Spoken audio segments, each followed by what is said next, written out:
Now, I know what you're thinking. Buy a house in Ireland for the price of a used car. Surely the old man has lost his marbles. But hear me out, because in these 10 Irish counties, there are still real, four-walled, roofed-over houses going for less than what you'd pay for a decent second-hand Jeep. Let's take a look. We start in County Leitrim. For years now, Leitrim has been the bargain hunter's secret. Tucked between the lakes and the rolling drumlins, you can find old stone cottages, 2-up 2-down houses, and even small farmhouses going for prices that would make a Dublin estate agent choke on his coffee. We're talking 30, 40, 50,000 euro for places that need a bit of love. Yes, they need work. The walls might be damp. The wiring might be older than your father.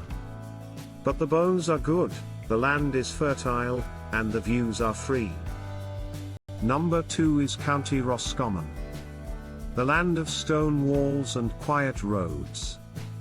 Here you'll find houses in villages like Ballycadureen and French Park going for prices that haven't moved much in 20 years. There's good fishing, decent farming land around, and the kind of pubs where you can still get a sandwich and a pint for the price of a coffee in the city. Roscommon doesn't shout about itself, and the prices show it. The neighbors mind their own business until you need a hand, and then they're at the door before you've finished asking. Over in County Longford, the bargains keep coming. Longford is one of the smallest counties in Ireland, but it has its share of charming old cottages and townhouses going cheap. The town of Longford itself has properties for sale that would barely cover the deposit on a Dublin shoebox. Granard, Edgeworthstown, Ballymahon, these are names you should know if you're looking for a roof over your head without selling your soul. The main road through the county was the old coach road to the west, and many of the houses along it have stood for a century or two and still have plenty of life left in them.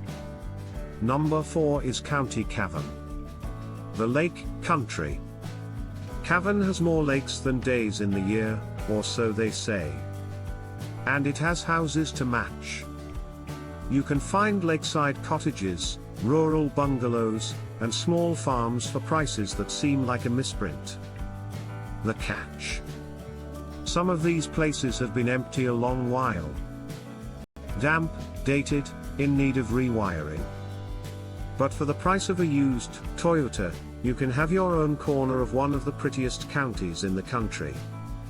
Imagine waking up to mist on the water and a heron standing in the reeds, knowing the whole place is yours. In County Donegal, particularly inland away from the coast, you'll find more affordable property than the picture postcards suggest. The villages around Ballybuffet, Stranora, and the southern parts of the county have houses that won't break the bank. The coast can be expensive, no doubt. But step a few miles inland and the prices drop like a stone off a cliff. The communities are tight, the landscape is wild, and the welcome is real. Number 6 takes us to County Sligo, but again, away from the coast. Inland Sligo, around places like Tubbercurry and Ballymote, has properties going for sums that wouldn't buy you a parking space in Dublin. The county has a strong arts scene, decent schools, and access to mountains and lakes within minutes of anywhere. You won't be in the middle of nowhere, but you won't be paying middle of somewhere prices either.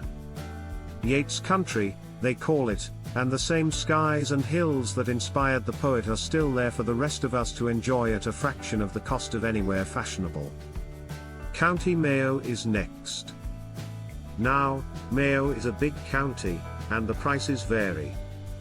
The coastal hotspots have crept up. But head inland, towards Ballyhornis, Kiltamar, Charlestown, and you'll find a different story altogether. Houses in town for under 60,000. Old cottages with land for not much more. Mayo people will tell you straight what's wrong with a place, and they'll also tell you what's right. Both are usually worth listening to. Number 8 is County Offaly. The Bog Country. Offaly has been quietly offering some of the best property bargains in the Midlands for years. Towns like Birr, Banagher, and the smaller villages around them have houses going for prices that seem to belong to another decade. The Shannon runs through the county, the Slieve Bloom Mountains rise up in the south, and life moves at a sensible pace. In County Laois, the bargains continue. Mountmellick, Mountrath, Rathdowney, Abbeyleix, these towns have terrace houses and small cottages that come on the market regularly at prices that won't ruin you. Laois is well placed, close enough to Dublin for a day trip but far enough that the city prices haven't fully reached. The land is good. The people are sound. And the houses are honest. Number 10 brings us to County Tipperary. Now, parts of Tipperary are pricey, no question. But the north and west of the county, around places like Roscommon, Templemore, and Borrisokane, still offer real value. You can find proper old houses, sometimes with a bit of garden, for prices that would seem like a typing error if you saw them on a London property site. The Galtees and the Knockmealdowns are nearby. The hurling is fierce. The pints are well looked after, and the conversation flows as easy as the rivers. Now, before you sell the car and book the ferry, let me give you a few honest words of warning, the kind your grandfather would want you to hear before you did anything daft on a wet Tuesday with too much enthusiasm and not enough information. First, these cheap houses are cheap for a reason. Most of them need work. Sometimes a lot of work. Roofs, rewiring, plumbing, damp, septic tanks, oil tanks. Add up the cost of doing a place properly before you fall in love with the price tag. A €50,000 house can easily become a €150,000 project once you've finished it, and that's before you've bought a stick of furniture or a stove for the fire. Second, location matters even at these prices. Some of these properties are miles from the nearest shop, the nearest school, the nearest doctor. If you're driving everywhere anyway, that's grand. But if you can't drive, or you have small children, or you're getting on a bit yourself, think carefully. The price might be lovely. The reality of a winter alone down a boreen might be harder than it looks on paper. Third, talk to local people before you buy. Not just the estate agent. The man at the petrol station. The woman in the post office. The neighbors. They'll tell you things no survey will. Whether the road floods in winter. Whether the broadband works. Whether the last family that owned the house had a fierce row with someone next door. Fourth, get a proper survey.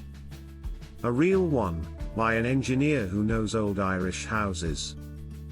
The few €100 you spend on a good survey could save you tens of thousands of euro in repairs you didn't see coming. And fifth, take your time. There is no rush. The bargains have been here for years, and they'll likely be here a while yet. Visit a place at different times of the day, different days of the week, in different weather. A house that looks lovely on a sunny May morning can feel very different on a wet November evening when the wind is coming down the chimney. But if you do your homework, if you go in with your eyes open and your wallet ready for some surprises, owning a home in Ireland for the price of a second-hand car is still possible. It's one of the great quiet truths of this country. You just have to look beyond the cities and the coast. You have to be willing to give a place a chance to grow on you. And you have to be willing to put a bit of work in, the way our grandparents did when they first built or bought their own little corner of the world.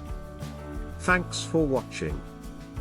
Give the video a thumbs up if it gave you something to think about, and let me know in the comments which of these counties caught your eye. Subscribe for more straight talk on Irish life, land, and living. Mind yourselves out there, and may your roof never leak and your kettle never run dry.